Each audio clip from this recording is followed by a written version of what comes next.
নবগঠিত বগুড়া সিটি কর্পোরেশনের প্রথম বাজেট ঘোষণা হয়েছে রোববার। কেমন হলো প্রথম বাজেট সে বিষয়ে আরো জানাতে যুক্ত হচ্ছেন সহকর্মী রাকিব জুয়েল। জুয়েল, নবগঠিত বগুড়া সিটি কর্পোরেশনের প্রথম বাজেট রোববার ঘোষণা করা হয়েছে। স্থানীয়দের সে সম্পর্কে আসলে প্রতিক্রিয়া কি, সে সম্পর্কে একটু জানাবেন।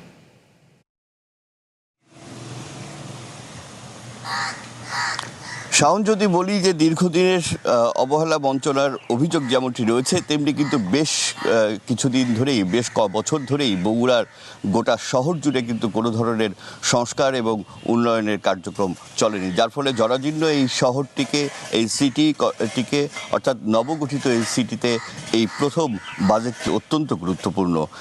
আপনাকে যদি বলি যে প্রথম বাজেট বগুড়াবাসী পেল বগুড়া সিটি কর্পোরেশনের নাগরিকদের জন্য 1417 কোটি 43 লাখ টাকারও বেশি কিন্তু এই যে বাজেট ঘোষণা করা হয়েছে তার মধ্যে উন্নয়ন এবং সংস্কারের জন্য কিন্তু প্রায় 1300 কোটি টাকার বাজেট ঘোষণা করা হয়েছে। এবং এই অবস্থায় আমরা যদি নগরবাসীর কথা বলি, নগরবাসী নিঃসন্দেহে আনন্দিত এবং তারা প্রত্যাশা করছেন, তারা আশা করছেন এই বাজেটের সুষ্ঠু ব্যবস্থাপনা হবে। আমরা একটু কথা বলতে চাই সুশাসনের জন্য নাগরিক সুজনের বগুড়া জেলা সাধারণ সম্পাদক হুমায়ুন ইসলাম তুহিনের সঙ্গে। তিনি আমার সঙ্গে আছেন।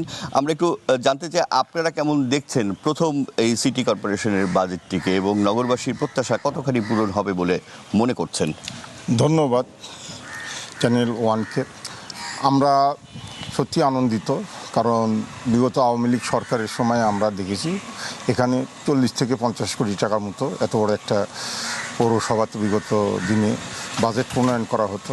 তো আজকে কালকে বাজেট ঘোষণা হয়েছে, নতুন সিটি কর্পোরেশনের প্রথম বাজেট। সেই বাজেটে প্রায় 1418 কোটি টাকার মতো প্রায় বাজেট বরাদ্দ করা হয়েছে। এই বাজেট আমি মনে করি এটা খুবই বগুড়ার প্রেক্ষাপটে খুবই স্বল্প পরিমাণই মনে হচ্ছে, কারণ আমাদের বিগত দিনে আমরা এমন একটি পর্যায়ে ছিলাম রাজনীতির কারণে যে আমাদের প্রত্যেকটা শহরের আনাচে কানাচে যে রাস্তাগুলি রয়েছে এগুলো একদম জরাজীর্ণ অবস্থায় খানা খন্দকে ভরা আছে। সেই ক্ষেত্রে আমরা মনে করি যে বাজেট দেওয়া হয়েছে যথাযথ যদি পরিপালন করা হয়, হয়তো কিছু ক্ষেত্রে আমরা নগরবাসী তাদের রাস্তাঘাটের কিছু হলেও যে জনদুর্ভোগ রয়েছে এখান থেকে কিছুটা পরিত্রাণ পাবে।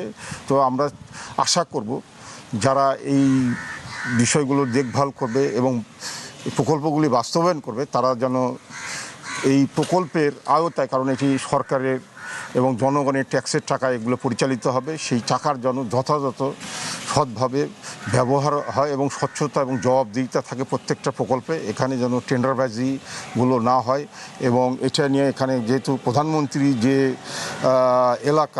প্রধানমন্ত্রী এলাকা হিসেবে আমরা মনে করি যে তাকে আমরা যদি ভালোবেসে ভোট দিয়েছি, সেই ভোটের কারণে এই আমরা দ্রুত কিছু বাস্তবায়ন আমরা দেখতে পাচ্ছি। সেই ক্ষেত্রে যে সঠিকভাবে যদি বাজেট প্রণয়ন যেগুলো করা হয়েছে সঠিকভাবে সঠিক যোগ্য ব্যক্তির মাধ্যমে এবং সঠিক প্রশাসনিক সঠিক ব্যবস্থাপনা চাইছেন আপনি, যেটি শুনছিলেন শাওন, যে সত্যিকার অর্থেই দেশের অতি পুরনো একটি শহর, এই শহরের যদি সুব্যবস্থাপনার মাধ্যমে এই বাজেটটি কার্যকরভাবে প্রয়োগ করা হয় তাহলে নিঃসন্দেহে বগুড়াবাসী উপকৃত হবে বলেই এই নগরবাসী মনে করছেন।